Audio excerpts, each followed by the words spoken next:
Wakil Presiden Gibran Raka Buming Raka meninjau langsung persiapan perayaan Imlek di Kelenteng Sampokong, Semarang, Jawa Tengah. Perayaan Imlek tahun ini mengangkat tema Harmoni Nusantara. Kehadiran Wakil Presiden Gibran Raka Buming Raka di Kelenteng Sampokong ini dimeriahkan dengan berbagai kesenian Tionghoa maupun kesenian budaya lainnya. Gubernur Jawa Tengah Ahmad Lutfi yang turut hadir dalam persiapan Imlek mengaku sangat terkesan dengan tema yang diusung pada perayaan Imlek kali ini. Perayaan Imlek bertema Harmoni Nusantara ini akan menampilkan perpaduan budaya Tionghoa dan budaya Nusantara sebagai wujud toleransi dan persatuan.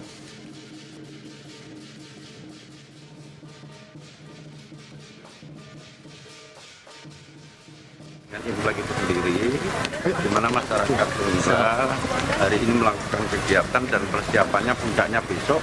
Masyarakat juga banyak antusias secara tidak langsung akan memberikan suatu kontribusi, satu beribadah, dua adalah memperingati terkait dengan Imlek itu sendiri, dan Pemprov mendukung kegiatan ini. Kami memang merayakan adalah perayaan Imlek nasional, di mana kami melakukan semuanya juga dikoordinasikan di bawah pemerintah pusat dengan tagline Harmoni Nusantara. Nah, kita mengemasnya dengan Imlek Vagansa Harmoni Nusantara.